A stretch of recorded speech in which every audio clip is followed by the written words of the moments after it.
ما راح تتحكم برياضتنا يا صومالي. انصدمت صح لو اقول لك ان اللي وانا سامعه asxaabtayda dabcan dad badan baa igu soo meeshan gareeyay fiidan dabcan halkan career post-ka gashaa arki kartaan fiidiyoga markii qisadii samayntaysay qisadiisoo dhan anaa ayaamahan dhan ku jiray hadda idiin sheegayaa maxaa laga wadaa maxaa ka dhacay sacuudiga ninkan soomaaliga la haysto maxay tahay sportigu dabcan ku xiranaya especially football okay طبعا ciwaanka saa ujeedaan wuxuu halkan ku qorteen soomaaliya taxakam biriyaadat sacuudiya yani nin soomaaliya baa wuxuu xakameynayaa ama gacanta ku dhigay sportiga sacuudiga okay ninka marka la isku haysto waayo ninka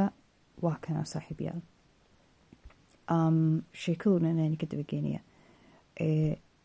wiilkan magaciisa waxaa la yiraahdaa axmed almucalim aday af soomaaliga waxaa iska tiraahdaa ina macalin wiilkan ina macalin baa la yirahdaa dabcan wiilkan waa dadka sacuudiga ku dhashay oo hadhow banaanka aaday Yurub I think so weli ma hubo laakiin waxaa lagu yiri passport British wataa oo soo laabtay Saudi Arabia marka saad u jeedaan halkan Twitter weeye waxa ugu qoran inuu shaqadiisu inuu yahay sports business marka waxa weeye wakiil acmaal yani nimanka ciyaartooyda buu wakiil ka yahay dadka sportiga la socon wakiil acmaal waxa sameeysta qofka ciyaartooyda ama qofka مثلا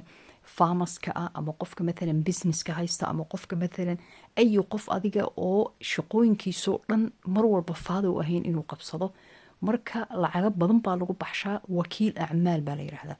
yani asaga مثلا especially markii sportiga tahay contractyada waxyaalaha uu galayo waxaas oo dhan dadka sportiga qaan waxa loo ogyahay tayib ninka la isku haysto waa kana ninkan weeye ma wiilkan marka waa sacuudiga madowga ah waxa la yiraahdaa magaciisa Cabdilxamiid Sacuud Cabdilxamiid okay Sacuud Cabdilxamiid marka ninka wakiilka malafaylkiisa haya waa kana wiilkan meel saruug geeyay xagga ciyaaraha xagga wax marka wuxuu ciyaaraa naadiyooyin badan baa sacuudiga ka jira marka naadi waxa jirta Hilaal la yiraahdo iyo Nasr iyo Ittixaad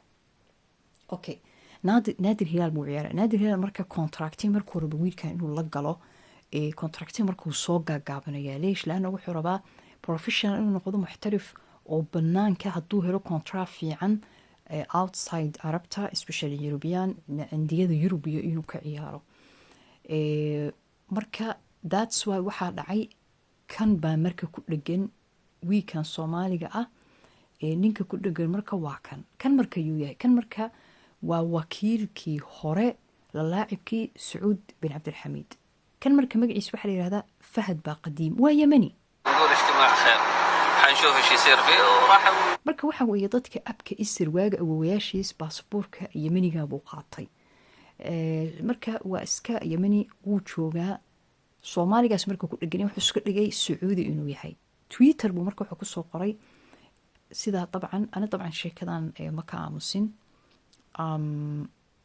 halkan ba hadina kan waa profile-kayga on Twitter mar bani sheego halkan marka dabcan Twitterkii dabcan arrimo waaweyn baa dhacay laakiin waxaanu qoray wuxuu qoray لن نسمح للصومالي أن يتحكم برياضتنا يلا على برير ولدنا ويتمدد تصبحون على خير يعني wuxuu ka wadaa ma ogolaanayno haddaan Sacuudi nahay ina sportigeena aad xukamtid hilfaha loo qaaday marka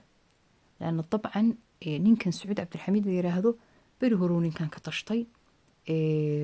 وحو ميشا كوها يماله واللوزر ما أها يعني قف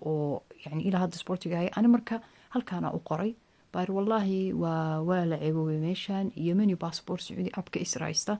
تاس حق تصيصا ومدان عقدد إني كحيسة الصومالي ذا أبكى إسر because أنا كوحن كهر مرسلنا هي billions years marka waxa kuli copy paste kaliya ku nool yihiin xataa dadka muslimka way naxsan yihiin dabcan waxaan u dhigay wiilka laacibka Soomaaliga Sweden Taha Ali la yiraahdo okay waxaan ku soo laabanaynaa Twitterkii halkan markaan ku soo laabano saaxiibayaal wiilkan marka maba u baahnaba difaac waa ma maqasheen marka Soomaalida kuma hadallaan dheere banaanka tagay wiilkan waa laan dheere banaanka tagay wiilkan shakhsiyadaha is haystaan iyo ninkan Yemeniga miskiinka shuqul isku malay example yar bayna siinaya dabcan kan hilfaha loo qaaday waxa ilmaado Yemeniya hadlaysa masaasaa noo dambeeyey masaanaa tahay xataa fiiri halkan waxaa loo qorayaa waxaa layidhi khuduuha minii fahad baa qadiim baa marka yidhahda waxaa waa xaraami waa damaac xadrami macafin uraya acrifu shakhsiyan kana u qoray subxaan allah u qorantay marka kanuu u hoos qoraya isaga akauntadiis waa kanaa waa akaunta caata ah dad badan ma haysto waana beri horuuna ka tashtay wiilka laacibka sacuudiga madowga hawaa hor yiri warheedhe wakiil ima noqonaysa ka tag ninkan soomaaliga ku haysta afrikaanna waa la isleeyahay meeshaan ma garatay still wiil afrikaana marka halkan marka wuxuu yiri waxaa tahay mid uraya isaga u qorayaa ilaahay kuma waafajiyo khaladka waxa weye wiilkeena sacuud inay adoo kale shakal kaale inaa wakiil ka noqotid adiguna asan shaxaad xaaraamiya tahay malo dabcan dadkii hilufahay u qaadeen waxaa la yidhi ma adaa soomaali wax ka sheegaysid oo adigu yaa tahay who is who ma garateen okay wiilkan maasha allah dad badan baa ammaanaya waa kana hadda for example nimankan sacuudiga oo laacibiinta qaar yani la socda buu xiriyay شهادة حق أبو كنان أحمد معلم من أنظف الشخصيات ضدك وقلنا شخصية أمبرتيو في المجال الرياضي يعني نوع سبورتيكا خلقا ودينا الله يوفقك يا أبو كنان والنجاح نجاح يعني إلهك ووفق شيء أخلاقي الدين وحولي طبعا سقوا شيء بحولي شكرا وما هتصنطي واكا ما شاء الله طيب نسينا نين كان سعودي قاو قيلنا يا وحولي هي ويل كان طبعا واحد عي واقي طبعا لأنه لما أقل وضمت عارضة دوحشت السياسة لما أقل مرمر إنا تويتر كقرتين اسماعيل هنية مركو لنطي في وداع الأب الحنون يعني مع السلامة أبهن ويل كان محوقري الصومالي وحوقري رحمه الله وغفر الله وأسكنه فسيح جناتي نسأل الله أن يكتبه في العليين وأن يرفع درجاته في الصالحين ورزق يعني وحو أدعيني يا إبراهيم هنية واكح النهي إلهي يعني الشهيد وأقبل إلهي واكا أوكي هل كان مركن من سعودية طبق علي وحو قرين وكودوين في عن هيسا waxay qoreen الوكيل اللاعب السعودي نينك السعودي وكيل اللاعب الصومالي أحمد معلم طلع يسيء للسعودية كيف يصير وكيل عندنا وسعودي وعاية ما فهمتي أوكي سعودي مركو عاية طبعا ضد بدن السعوديين حيروا ورهيد نين كان بين مشيين واي يعني كنا وحو كويري وريا وحو شيغي مالا مسي واحد تعشى يهود كولا حقنا بتيت الشر مر يهود بهتين هورتا بعي طاي وير كان حتى نمن او هذا كور سعوديين اسقبسدين hadalla ka qoray asaga markuu u jawaabaya wuxuu u qoray Soomaali ahaan baa lagu caayay waa bari hore wuxuu asaga marka u qoray as-Soomaal dawla rubama lan tatalaha ya warac nin Sacuudi marka u soo jawaabaya wuxuu yiri Soomaaliya dawlad awliga gaari weedo ya warac waxa la yiraahdaa ma arki dhoocil kirka shaaraca orda aqliga la kaas warac la yiraahdaa khallak fi shahaar yani tuulooyinkaaga degan ninka Sacuudi ku dhasho kala garanaya ma garatay meesha hada joog buu yiri وفي ملاحقة الحسابات أكاونتين كانت ضبقل إلى شق كلمة يساتين وروح لجبال طايف طارد القرود طائف مركة ومقالة مكة وحير وشرته وضا بوروية تسعود كل شوي قرانا يا طائف ونفي بوروية ومقالة صاص يعني بور صارا مركو حلو أرد بورها تك طائف دانيير دعيرس وارونا مقالة ونفي دانيير ميش لقى عيارة يا ودركتين ويكر بركة هيل ومبا هنا رياليتي اوكي يعني فيديو حتى إلى لو جوابه يميني قال وحبره بقلو كان حتى إسخيان وجورنال I think so in Saudi Arabia مركا كمد أو باقري وحو قري نين كان سعودي وأطاقا سعودي وكل هذا طبعا ومن زمان أكاونتون كان مركا وقال آل الشيخ وننكا وزيركا ورويال فاميلي قبل قاعد ليا نبا تويتر بوحدة كور كسو قري إن ولد وتربى في البلد يعني وحو كل شيء وكتر بيوذي وطن كان وذاك خيرها يعني خير كان يعني طبعا كلمة استطق بدن كود أو خليج كلمة شوية قانان خير كان عنطية وحسب مرور هذا طيب وراح برا برنامجه هذا وحصل على جنسية ثانية باسبور كلوتها يعني أنا قاعد حوقنا لو شكتو يوروب ويلين كان فهمتين وجلس يسمسر على مواليد البلد وحو يعني سمسار وحلي هذا دلالي وحو دلالين يا بويري dadkii waddanka u dhashay في دول الخليج كان يوم نروح هيستا ويوم انصك في وجه الباب جلس ينتقد ويقول هم البلد أي بلد همك حساب يعني مركا الباب يضل يصبح يبوح لي ورانا ودك كان بوحفان كله يعني همي يعني ودك مهم وياه وريا حسابك بنكي مهمة ويرك مركا إن الصقع حتى كهر وحو قري كان على هيستا حتى سيجزم أن الأمير عبد الرحمن بن سعود رحمه الله سبق عصره وكشف وجود مافيا في كرة القدم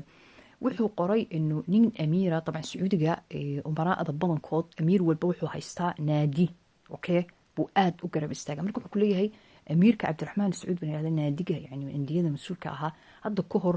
yani uu ka hormarsanaa umrigiisa ama waqtigiisa wuxuu hadda ku hor kashifay maafiyo inay jirto kubadda cagta ninkana marka u jawaabay ninka lala ficiltamayo waayo waa royal familygii maaragtaa meesha laga hadlayo marka kaafiya kala dheeri saaxiibayaal ma fahamteen sheekada meesha u socoto okay sheekooyinkanoo dhan marka halkaa la isku haysta wiilkan xataa waxyaalaha loo qabsaday waxaa ka mid ah inuu xataa ka hadlay about waa kana kuwa hadhow garab istaagay ninka royal familyga lala hadlayo asaga hadhow u jawaabaya wuxuu u qoray الراتب عرفنا انه ما يكفي الحاجه اما انه الجمهور ما يكفي الحاجه هذا جديد لكن خبرني في اشخاص لديهم مشاريع لحل هذه الازمه يعني اوكي lacagta la isa siiyo buu yiri qofnana ma kufina laakiin ma dadka jamhuurka waxay raadaan dadka yani ciyaartooyda garab istaaga ama fansiga ah okay ama aad taageerayaasha ma yani awood mala miya halkaas laga hadlaya wiilkan marka ma sha Allah عبار دن با والله آخر السنة داونayay it's so funny صراحة بركة أركتد نبو هدو هل كان وهنشبية وحو قرية ياسر بسيطة أنت في السعودية وريا ياسر وهذا سعودي قد شوكتا حيث ليس للقانون مكان مرحلة الفوضى يعني ماشان شرعي باكتشر فوضى ما شرتو رسو عياها وشا والس دعوينة يعني ما قرطي مركز صاحبي شيء كذو رنبو والله انتا